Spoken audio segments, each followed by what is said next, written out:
tiempo, no sé, el mes pasado. ¿Recordáis lo que quería decir?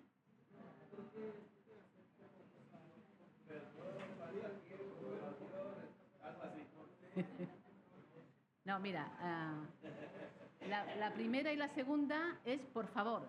Por favor. Las dos siguientes es ten paciencia. Yo, conociendo estas 4 letras, yo creo que ya está. Por favor, ten paciencia. Y el resto dice, Dios no ha terminado conmigo todavía.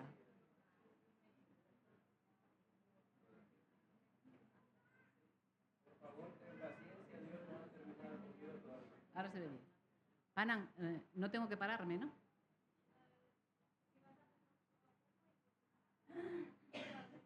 Vale, intentaré. Si me voy deprisa, me alza la mano. Pues quiere decir esto, si recordáis.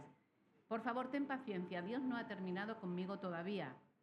Y si recordáis, es bíblico porque está en Filipenses 1:6, que dice, estando persuadido de esto, que el que comenzó en vosotros la buena obra, la perfeccionará hasta el día de Jesucristo. Quiere decir que estamos seguros que Dios ha comenzado en nosotros a esta buena obra, de restaurarnos y de perfeccionarnos, y lo irá haciendo hasta que Jesucristo vuelva, o sea, hasta que nosotros podamos estar con Él. El Señor, digamos, que nos está enseñando, nos está preparando, nos está instruyendo, nos está guiando hasta que lleguemos a esta perfección. Pero mientras estemos aquí, tenemos que tener en cuenta de que no somos perfectos y de que nadie es perfecto. Por eso dice, por favor, ten paciencia, Dios no ha terminado conmigo todavía, pero terminará. Me dicen que no se oye. ¿Me pongo aquí? ¿Ahí? Vale. Me hago un poco para acá. Vale. Decía que el Señor dice que nos está enseñando, nos está instruyendo, nos está preparando para llegar a la eternidad, nos está guiando hasta que lleguemos a esta perfección. Y llegaremos a esta perfección cuando estemos con Él en la eternidad. Digamos que aquí nos está preparando. Todos estamos, digamos, como decía también por ahí, en construcción, ¿no? Por eso dice que Dios no ha terminado conmigo todavía, ¿no? Pero aún así que Dios nos vio que no somos perfectos, nos eligió. Él nos eligió a cada uno de nosotros, a todos los que estamos aquí. Digamos que podemos decir que si no somos perfectos, ¿creéis que Dios se equivocó al elegirnos? ¿O por qué nos eligió a nosotros? ¿Tenemos algo especial que los demás no tienen? Pues Dios cree que sí, y Dios no se equivoca. Nos eligió porque cada uno de nosotros puede hacer algo que otros no pueden, y los demás pueden hacer algo que nosotros no podemos. Digamos que nos complementamos unos a otros. Todos somos necesarios. Cada uno de nosotros tiene algo especial que Dios puso en nosotros de una manera individual. Si recordamos en los evangelios, Jesús eligió a los 12 apóstoles. ¿Creéis que se equivocó al elegir a los 12 apóstoles? ¿También? Porque cuando Jesús los eligió, lo hizo en medio de una multitud de personas y lo hizo después de pasar toda una noche orando. La noche anterior estuvo orando toda la noche para elegir a estos 12. Eligió a estas personas totalmente diferentes unas de otras y los nombró sus apóstoles. Eligió, por ejemplo, a Pedro, que Pedro era impulsivo. Los que habéis estudiado SEAN, sale en SEA, lo sabéis, ¿no? Pedro, por ejemplo, era impulsivo. A la mínima saltaba. Luego también estaba Juan y Santiago, que eran hermanos, que Jesús los llamó los hijos del trueno. Cuando Jesús los llamó los hijos del trueno, quiere decir que tenían un carácter bastante fuerte. También estaba Mateo. Mateo era recaudador de impuestos. Y quiere decir que recogía dinero de su propio pueblo, de los judíos, de los mismos judíos, para dárselo a los romanos. Digamos que Mateo se le consideraba en la sociedad judía como un pecador. Y él convivía con pecadores, o sea, le tenían de esta manera. Era alguien prácticamente desechado, vivía como si con los ladrones o con gente peor, ¿no? Esta categoría le tenían en la sociedad entonces. Los romanos le tenían muy bien, pero los judíos no. Y también estaba en el mismo grupo Simón. Simón era cananista. Los cananistas eran revolucionarios que luchaban contra los romanos. O sea, estaban totalmente en contra de los romanos y luchaban para liberar a su pueblo de Roma. Entonces, imaginaos, Mateo a favor de los romanos y en contra de los judíos, y Simón todo lo contrario. Y a estos dos los eligió Jesús. Yo creo que al principio del ministerio de Jesús, pues probablemente hubiera discusiones, recelos, yo no me pongo con aquel que mira lo que ha hecho, yo no te voy a hablar porque tal. Yo creo que al principio, esto no lo dice la Biblia, pero al principio puede que surgieran todo esto, todas estas maneras de convivir, porque convivían con Jesús. Sin embargo, Jesús los guió, los enseñó, los arropó y los cuidó de una manera tan especial que aunque al principio no entendía nada porque los discípulos al principio no se enteraban de lo que Jesús estaba predicando, pero sí que lo hicieron después. Y luego ya sabemos el resultado que hubo. La obra de Jesús con sus discípulos todavía hoy día está vigente.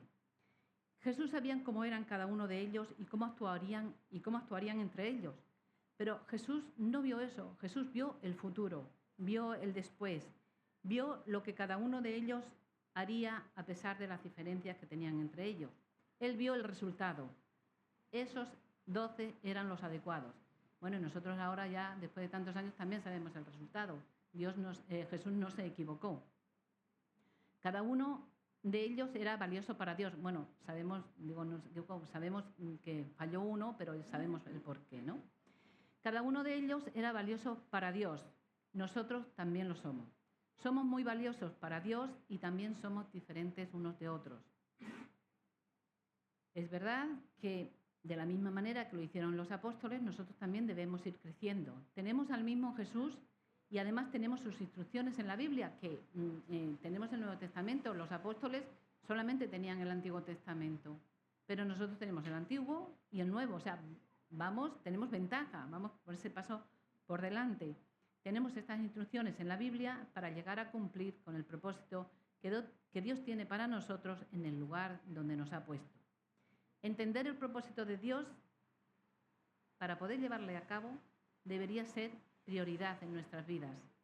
Si Dios nos hizo diferentes es porque cada uno tiene algo que aportar a su obra y continuar con lo que Él quiere hacer en el lugar donde estamos. Entonces deberíamos prepararnos para ello. Por eso nos hizo diferentes, porque Dios necesita personas diferentes. Si fuéramos todos iguales, algo fallaría, ¿no? No llegaríamos a donde Él quiere. Dios nos hizo completamente distintos unos de otros, tanto por fuera como por dentro. Si os fijáis, no hay nadie igual. Nos formó físicamente y nos dio un carácter completamente distinto de los demás. No hay nadie igual. Todos somos distintos. Cada persona es especial para Dios. Y así como el físico va cambiando con el paso de los años, el carácter también cambia, pero de diferente manera. Mientras que el físico se va estropeando, el carácter se va enriqueciendo. Y a medida que pasan los años, nuestra experiencia nos hace más sabios. Pero para el creyente aún es mucho mejor, porque se fortalece en la fe y en la experiencia con el Señor. Quiere decir que el creyente aún va más allá. Podemos decir que la vida cristiana no es algo pasajero, no es algo que hoy sí, mañana no, no es un evento que dura un tiempo, sino es un proceso que dura a lo largo de años y en el que día a día Dios obra de una manera milagrosa en cada uno de nosotros. Aunque no nos demos cuenta de ello, Dios hace un milagro cada día en nuestras vidas, porque cada día nos acerca más a Él en todos los sentidos. Y Él nos conoce. Nos conoce muy bien y nos conoce muy bien a cada uno de nosotros y sabe cómo nos sentimos, porque Él también vivió aquí en la tierra, Él también vivió como nosotros. Vino a vivir, dejó su gloria para venir a vivir aquí en la tierra y pudo comprobar y sentir lo mismo que sentimos nosotros. Por eso Él sabe cómo nos sentimos en cada circunstancia que nos pasa, en cada problema, porque Él también vivió los sentimientos, los mismos sentimientos, las mismas cosas, el mismo cansancio, las mismas tristezas, las alegrías, todo eso también lo sintió Jesús, porque estuvo aquí con nosotros. Vamos a ver en 1 Corintios, capítulo 15, cómo fue esto. Dice, además, os declaro, hermanos, el evangelio que os he predicado, el cual también recibisteis, el cual también tenéis, por el cual, asimismo, si retenéis la palabra que os he predicado, sois salvos, si no creísteis en vano. Porque primeramente os he enseñado lo que asimismo recibí, que Cristo murió por nuestros pecados conforme a las Escrituras, y que fue sepultado y que resucitó al tercer día conforme a las Escrituras, y que apareció a Cefas y después a los 12. Después apareció a más de 500 hermanos a la vez, de los cuales muchos viven aún y otros ya duermen. Después apareció a Jacobo, después a todos los apóstoles. Y al último de todos, como a un abortivo, me apareció a mí. Si habéis leído en las cartas de Pablo, todo el mensaje del Evangelio que él da, el mensaje de la salvación, prácticamente siempre dice lo mismo, aunque lo repita, siempre dice lo mismo. Él siempre habla de la cruz, de la encarnación de Cristo cuando vino aquí físicamente, de la vida sin pecado de Jesús, de Cristo, de su muerte, de su resurrección, de su ascensión y de la próxima venida de Jesús. Digamos que Jesús tuvo que venir físicamente como nosotros, porque si no hubiera venido así, no hubiese podido morir por nosotros en la cruz. Por eso Jesús, el tiempo que estuvo aquí, sabe perfectamente cómo es vivir en este mundo. Sabes lo que es convivir con el pecado. Sabes qué es tener al lado una persona que está pecando y sobre todo sabe que pecan sin saber las consecuencias. Por eso Jesús sabe cómo nos sentimos y lo que hemos experimentado en cada prueba que enfrentamos. Él lo conoce, lo sabe y nos apoya, está ahí, está siempre con nosotros. Sabe cómo nos sentimos en cada situación de nuestra vida. Él se compadece de nuestra debilidad. Lo podemos ver esto en Hebreos 4, versículo 15. Dice, porque no tenemos un sumo sacerdote que no pueda compadecerse de nuestras debilidades, sino uno que fue tentado en todo según nuestra semejanza, pero sin pecado. Esto también que está en Hebreo, dice, esta vida que llevó sin pecado fue la que consiguió que pudiera ir a la cruz. Porque si Jesús hubiese tenido pecado, no hubiese podido ir a la cruz.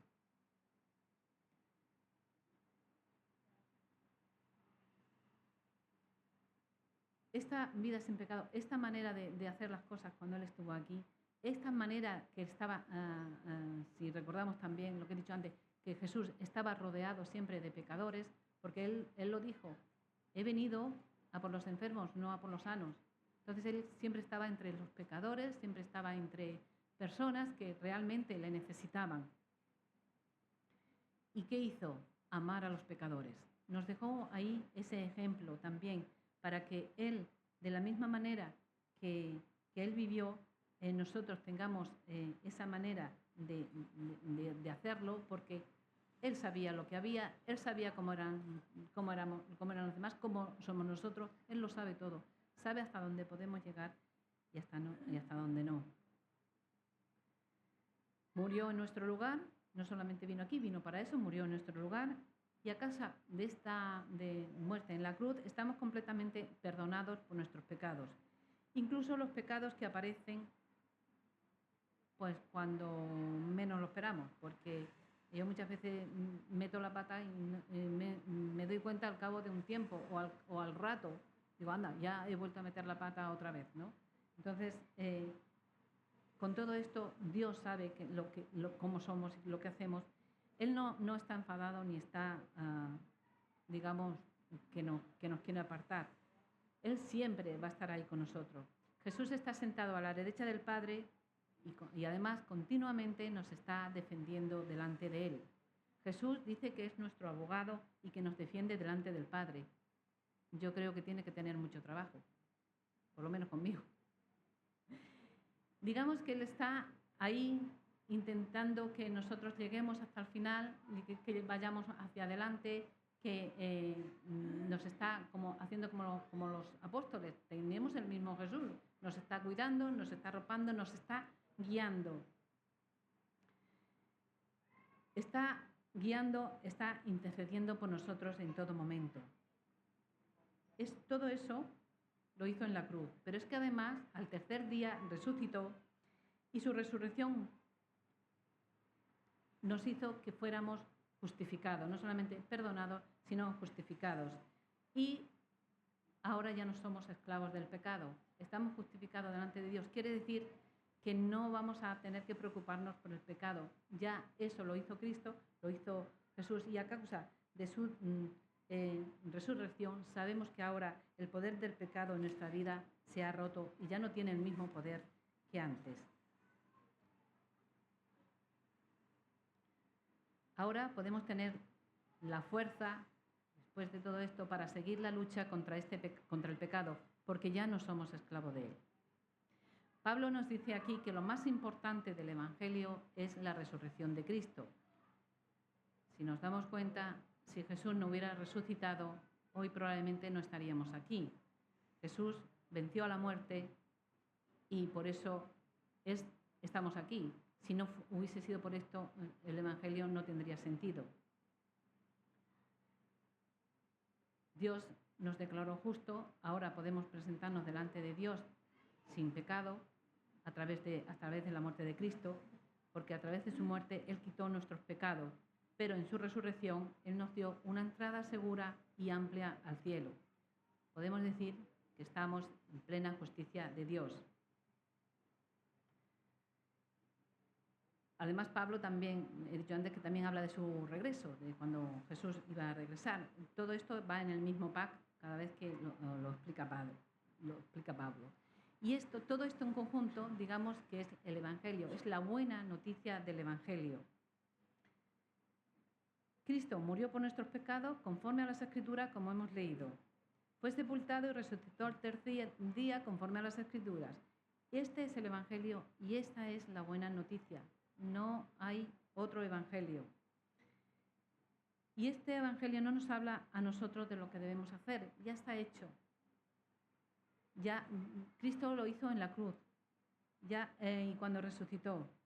Pero sí que todo esto nos informa de que todo lo que esto que ha hecho Jesús por nosotros podemos llegar a Él, cogerlo y tener una vida propia en Cristo.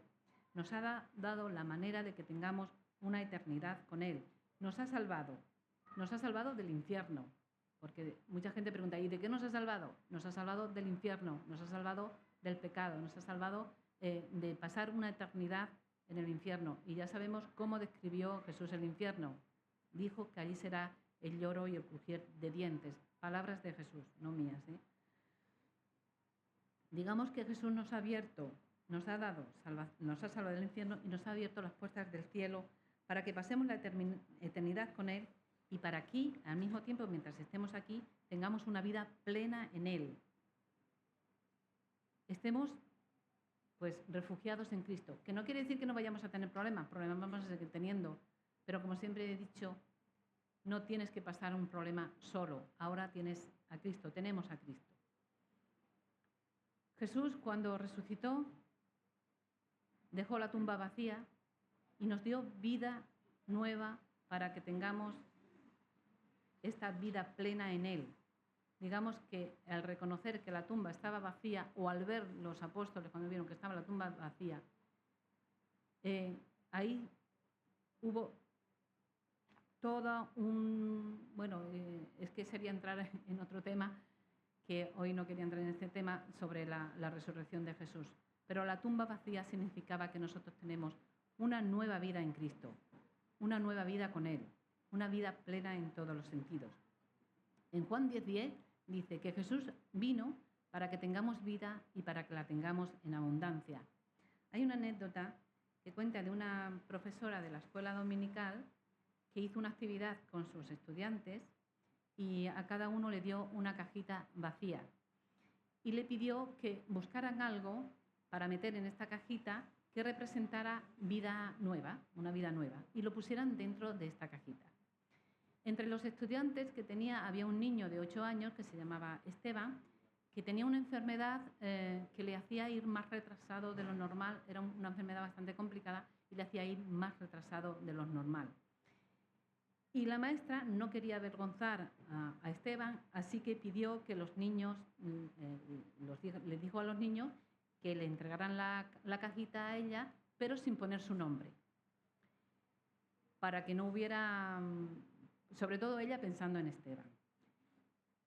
Y ella pensó que sería mejor que ella misma abriera todas las cajitas para que no hubiera, sobre todo, como he dicho, por Esteban, ¿no? La primera cajita que abrió había una flor y dijo la maestra, mira, es una bonita manera de decir una nueva vida, hay una flor que la flor vive. Luego abrió otra y había una roca y pensó, esta es la de Esteban. Pero entonces dijo un niño, no, esta es mía. Y dice, ¿qué significa la roca? Dice, no, la roca no, es que entre la roca hay musgo, que también hay vida. Ya, ¿vale? Pues también, ¿no? La tercera cajita que abrió salió una mariposa volando. Vale. Y la cuarta cajita estaba vacía. Y entonces ella pensó, pues esta es la cajita de Esteban. Y entonces, para que no hubiera conflicto, la apartó y Esteban no se sintiera mal y la apartó. Pero Esteban se dio cuenta y le dijo, mi cajita no la has visto, no has dicho nada sobre mi cajita. Y la maestra le dijo, pero Esteban, tu cajita está vacía. Y él dijo, sí, igual que la tumba estaba vacía y eso significa vida nueva para todos. Fijaos, este niño que se suponía que estaba retrasado, supo ver en la nueva vida en Cristo, a través de la tumba vacía, a través de la cajita. Por eso es tan importante que entendamos que lo que significaba la tumba vacía, la resurrección de Cristo y todo lo demás que vino, porque hemos leído que se apareció a cantidad de personas después de resucitar. Y esto no solamente es para Esteban o para unos cuantos, esto es para todos. Todo el que quiera recibir a Cristo en su vida tiene la puerta abierta. Tiene la posibilidad de decir, Señor, yo quiero venir a ti, me arrepiento de todos mis pecados y a partir de ahora creo que Jesús, que tú eres mi Salvador, que moriste por mí en la cruz y a partir de ahora quiero que guíes mi vida. No es complicado, solamente es esto. Y a partir de entonces lee la Biblia, ora y el Señor estará ahí contigo durante todos los días de tu vida y toda la eternidad.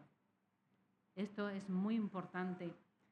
Si de verdad entendiéramos, sobre todo las personas que no son creyentes, si entendieran lo importante que es dar este paso, la iglesia no cogeríamos aquí, si se entendiera fuera.